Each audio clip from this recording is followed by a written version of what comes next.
SwayamPrabha. Digital India. Educated India.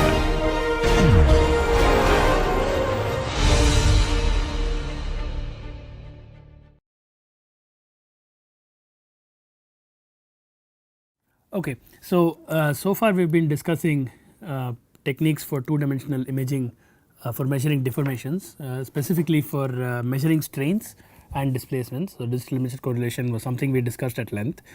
We will change track a little bit and move on to another technique that I introduced at the very beginning called photoelasticity. Now, photoelasticity is a very old technique, it has been around for a very long time. As a phenomenon, it was identified a very long time ago, and it has also been exploited quite a bit for mechanics, for studying deformations, stresses and so on. And so, some of the stuff that we will discuss are fairly well known. At the very end I will discuss a technique called integrated photoelasticity, which is a little bit more contemporary. It was developed maybe in the 70s and 80s, which deals with 3-dimensional fields. Now, photoelasticity, just like DIC, is also an essentially 2-dimensional technique, but instead of relying on strains and displacements, it directly measures or gives you an estimate of the stresses. Okay.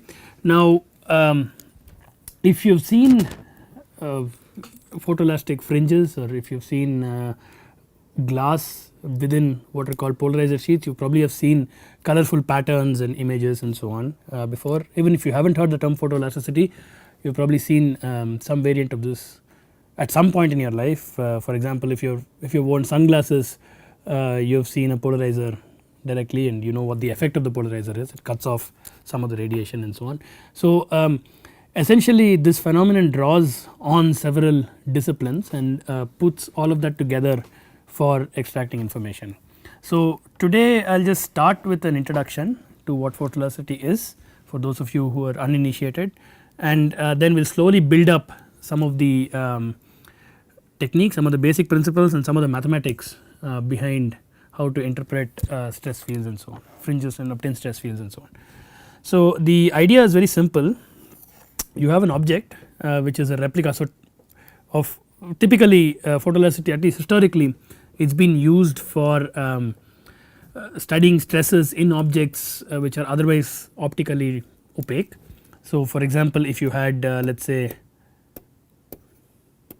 if you had a actual object. So, this is your actual object,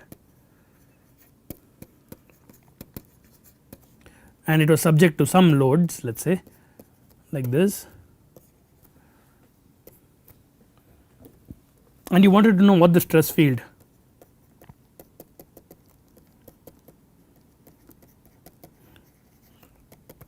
is inside. Okay. Now, notice we are asking what the stress field is, not what the deformation field is. So, this directly relates to the properties of the object, and typically when you say stress field, you are talking mainly about elastic stresses. Some of this has been extended for slightly other situations, residual stresses for example, which are also elastic, but have a slightly different complication. We will talk about it briefly at the end. But you want to know what the elastic stresses are in the material, and your interest in this perhaps is to see if under this particular loading condition whether this body fails, whether it yields and so on, and that is of practical interest. So, for instance, this could be an aircraft wing subject to some type of forces, just making it up, and you want to know if any part of the wing fails or any part of the wing yields, right. And if it yields, that means plastic deformation is going to start occurring there more and more, it is going to accumulate more and more, and which means that eventually that part will be, or that section of the wing will be where failure will start, where cracks will start and so on. So, this was historically why photoelasticity was used, and people would make a smaller scale version of this, something that looked like this.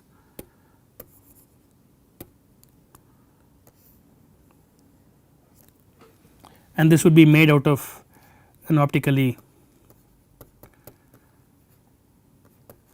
transparent material, and then you would subject this to the same forces, scaled down of course, as the original model, and then you would see if the stresses here exceeded the yield strength and so on, right. So, this was used as an experimental way for determining the elastic stresses in an object. Now, subsequently quite a few other applications have emerged. So, for instance, if you have a piece of glass, let us say you made a thick window glass,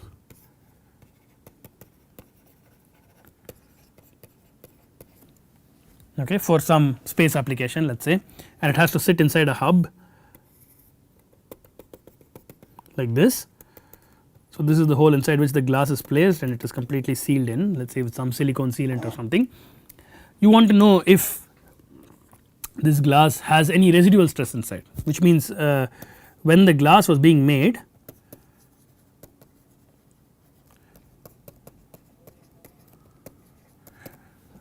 was it made in such a way that there were stresses baked inside the glass which could affect the performance of the glass. So, for instance, if this was the window of an airplane, so you had a window of a space shuttle, it looked like this, let us say in the top view, and if you had, let me draw the 3-dimensional view actually, if this was your glass and if let us say you had some projectile come and hit the glass from the outside, then this will tell you whether this glass will fail under this type of projectile impact or whether it will survive this type of projectile impact, what types of projectile impacts it could survive and under what conditions will it fail, right. So, things like this are not easy to determine from strain fields, but they are relatively easy to determine from stress fields, right. So, that is why photoelasticity becomes important in a situation like this. Now, incidentally, this is allied to the field of what is called tempering. Most of you, if you have a metallurgy, if you have taken a course in metallurgy, physical metallurgy, you probably are aware of this term. But tempering is also done for glasses. There is something called thermal tempering and something called chemical tempering,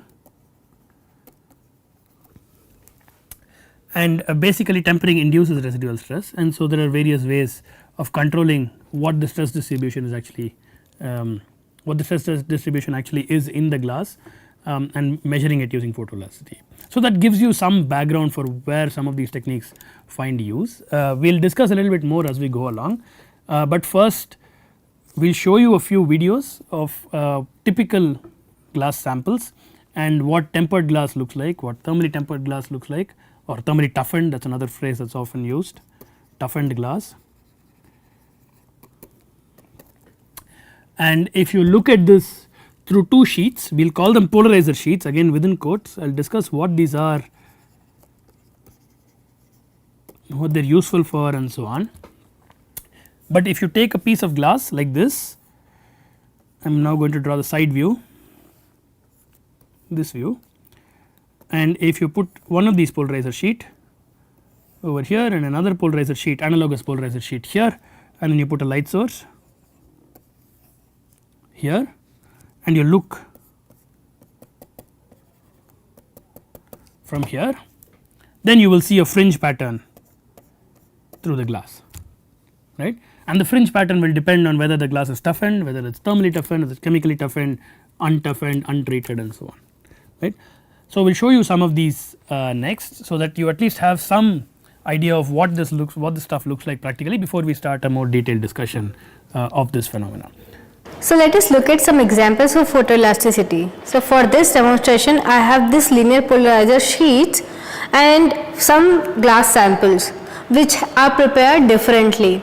So, based on the orientation of this polarizer sheets, we will see that the fringes which are representative of the stress in the glasses will change, and you will see the details of why this happens and what all this represents in coming lectures. So, the glasses shown on the screen, although they all look the same, but if we just put these glasses under the polarizer sheets, we will see that their stress states are different. Glass number 1 is a normal glass which has no stress state inside, while glass number 2 is a thermally tempered glass. So, when we put this glass in between polarizer sheet, we will see that all colored fringes appear. and third and fourth glass are toughened with a different process which is called as chemical tempering.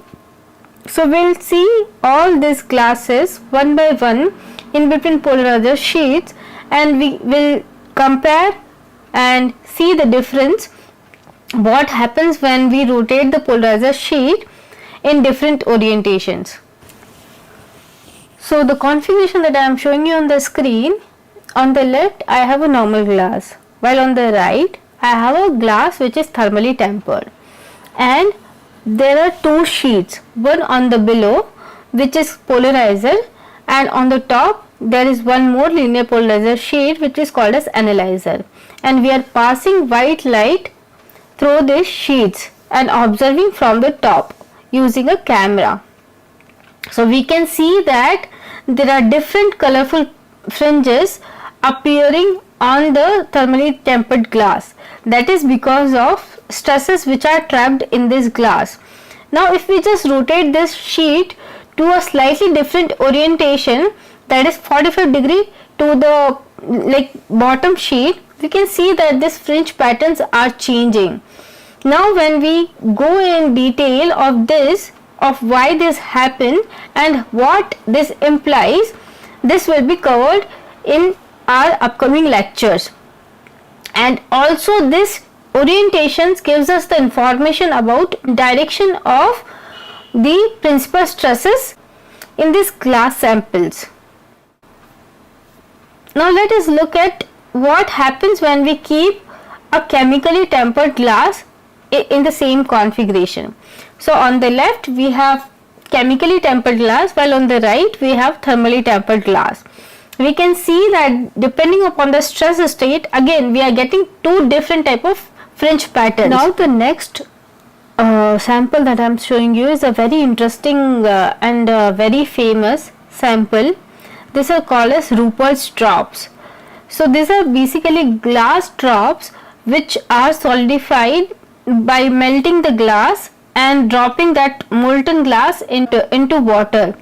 So because of this rapid cooling, what happens on this solidification, that stresses gets trapped inside, and these drops show very different properties. So when this glass drop head is hit by hammer, they don't break, but if you just split the tail of this drops shatters into fragments instantly.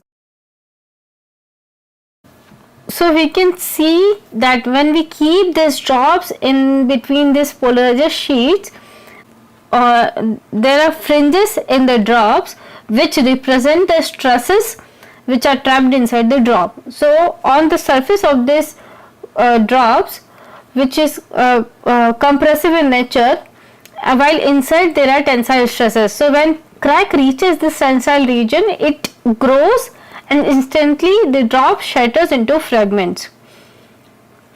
So this simple experiment showed you how you can visualize the stresses using photoelasticity. Now analysis of these stresses in detail will be there in following lectures.